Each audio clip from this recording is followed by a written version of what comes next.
कहते हैं। इन देशों को ऐसे देश चाहिए जहां पर राजनीतिक अस्थिरता हो, जहां पर लोकतंत्र का दबाव नहीं हो। और यही कारण है कि अमेरिका की हसरतों को पूरा करते करते पाकिस्तान बर्बाद हो रहा है। वह कर्ज लेने के लिए मजबूर है। वहां की अर्थव्यवस्था पूरी तरीके से नष्ट हो चुकी है। वहां की जो शिक्षा है वो मदरसों में पलने लगी है। तो पाकिस्तान के जो हुक्मरान है, पाकिस्तान की जो सत्तासीन है, पाकिस्तान की जो सेना है, यदि वही अपने देश को बर्बाद कर देना चाहती है, यदि वही अपने देश को संसाधन की तरह लुटा देना चाहती है, तो फिर दुनिया क्या कर सकती है। तो यही कारण है मनोज जी कि पाकिस्तान को IMF से कर्ज मिलता है, वर्ल्ड बैंक से कर्ज मिलता है। एक बात को यहाँ समझने की जरूरत है कि ये जो मूल्य है, ये जो आदर्श है, जिसकी संयुक्त राष्ट्र में बात हुआ करती थी, अब वो दौर चला गया है। अब ट्रंप जैसे जो लोग हैं वो दुनिया के सबसे महान देश के राष्ट्रपति बन गए, जो एक राष्ट्रपति की तरह नहीं बल्कि सौदागर की तरह पेश आते हैं, जो श्वेत वर्चस्ववाद को बढ़ा रहे हैं, जो दक्षिण अफ्रीका के राष्ट्रपति के साथ बैठकर गोरों की बात करते, उन गोरों ने जिन्होंने रोन दिया था कालों को वहां पर दक्षिण अफ्रीका में। तो इस दुनिया में अब मूल्यों और आदर्शों की रक्षा करने वाला कोई बचा नहीं है। और अफसोस इसी कारण वर्ल्ड बैंक और अंतर्राष्ट्रीय मुद्रा कोष जैसी जो संस्थाएं हैं उनकी विश्वसनीयता कम हो रही है और उनका जो उपयोग है वो आतंकी देशों के लिए होने लगा है। मनोज जी। जनी साहब मेरे साथ जुड़ गए हैं। जनी साहब माफी चाहते हैं, तकनीकी खराबी के कारण आपकी आवाज नहीं जुड़ पाई। चर्चा हम इसी बात को लेकर कर रहे हैं कि आखिर क्या स्थिति है, लेकिन एक रिपोर्ट है और उस रिपोर्ट के अनुसार भारत वैश्विक वित्तीय अपराध निगरानी संस्था FATF, जनी साहब मेरी आवाज आपको मिल रही है? जनी साहब का संपर्क हमसे फिर से नहीं हो पा रहा, लेकिन अलूने साहब, जो FATF है, जो कि एक तरह से आपराधिक निगरानी संस्था है, और इसके जो फाइनेंशियल एक्शन टास्क फोर्स है, भारत उसमें जाकर अब विरोध करने वाला है, बहुत मुस्तैदी के साथ विरोध करने वाला है। और वो ये कहने वाला है कि आप जितना भी पैसा गरीबों के लिए, योजनाओं के लिए, पाकिस्तान के विकास के लिए, पाकिस्तान के सामाजिक सरोकार के लिए देते हैं, पाकिस्तान इनके हथियार खरीद लेता है और उन्हीं हथियारों को खरीद के वो तमाम पड़ोसी मुल्क भारत में भेजता है, आतंकवादी घटनाओं को करता है। क्या आपको लगता है कि भारत अपनी एक जोरदार उपस्थिति दर्ज करा पाएगा? FATF में पाकिस्तान को ग्रे लिस्ट में शामिल करा पाएगा क्या?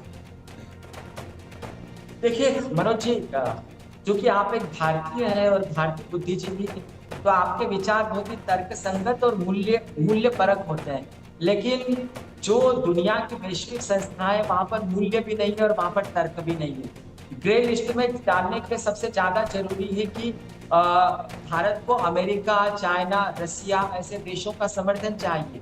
और भारत कई बार जो है वो पाकिस्तान को घेर भी चुका है। लेकिन अफसोस इस बात का है कि अब पाकिस्तान के साथ चाइना जैसे देश खड़े हैं जो कि बार बार अड़ंगा लगाते हैं। सबसे बड़ी बात है कि भारत ने जिस प्रकार से एविडेंस दुनिया के सामने पेश किए हैं, उससे पाकिस्तान को आतंकी राष्ट्र घोषित हो जाना चाहिए था। तमाम सारे सबूत है। जैनी साहब भी हमारे साथ जुड़ गए हैं। जैनी साहब माफी चाहते हैं, आपका तकनीकी परेशानी के कारण आपकी आवाज नहीं मिल पा रही थी, लेकिन हम चर्चा इसी बात को लेकर कर रहे हैं कि आखिर ये हो क्या रहा है। बार बार तमाम देश आतंकवाद के खात्मे का तो जिक्र करते हैं, वो लगातार संकेत इस बात को लिखते हैं, लेकिन उनका एक दोहरा रवैया देखा जाता है। और अलूने साहब, ये जो दोहरा रवैया है ये बताता है कि बहुत से ऐसे देश हैं जो कहने को तो हमारे साथ खड़े हुए, कहने को तो वो पाकिस्तान का आतंकवाद को लेकर बिल्कुल समर्थन नहीं करते, जिसमें अमेरिका भी है, जिसमें चाइना भी है, जिसमें बांग्लादेश भी है, लेकिन वो पर्दे के पीछे भसक प्रयास करते हैं कि पाकिस्तान को जितनी मदद दी जा सके वो दी जाए, कम से कम भारत परेशान है और बना रहे। मनोज जी आप मनोज जी मुझे जवाब देना है। जी आप ही को जी देखिए मनोज जी, ये भी बड़ा अहम सवाल है आपका। दरअसल दुनिया में जब भारत जैसे देश जहां का नेतृत्व जो है इतना मजबूत हो, जहां का नेतृत्व विदेशी दबाव में नहीं आता, जहां का नेतृत्व खरी खरी सुनाता हो, जहां का नेतृत्व यह तय कर लेता हो कि तमाम वैश्विक दबाव के बावजूद हम रूस से तेल खरीद लें, जहां का नेतृत्व तमाम दबाव के बावजूद ईरान से कूटनीतिक संबंध बनाए रखता हो, तो ऐसे देश पर दबाव नहीं बनाया जा सकता। दबाव जो फायदा उठाया जा सकता है पाकिस्तान जैसे ऐसे देश का जो कमजोर हो, जिसको सैन्य अड्डे के तौर पर आप उपयोग कर लो, जहां पर कट्टरपंथियों को भड़काकर आप उनका उपयोग कर ले, जहां से आप आतंकियों को लाकर भारत के सैनिकों को दूसरे देशों में भेज दे। जैसे भारत के जो आतंकवादी है उसको पाकिस्तान की ओर से अजरबैजान की को भेजे गए, तो अजरबैजान ने पाकिस्तान का समर्थन कर लिया। तो ये भारत और पाकिस्तान का फर्क दो महज देश नहीं है, ये दो चरित्र है। और भारत का चरित्र जो है वो बहुत ही मूल्यपरक रहा है। भारत लोकतंत्र का समर्थक रहा है, भारत सामाजिक न्याय का समर्थक रहा है, भारत धर्मनिरपेक्षता का समर्थक रहा है, भारत विश्व शांति का समर्थक रहा है। और जो पाकिस्तान है वह दुनिया का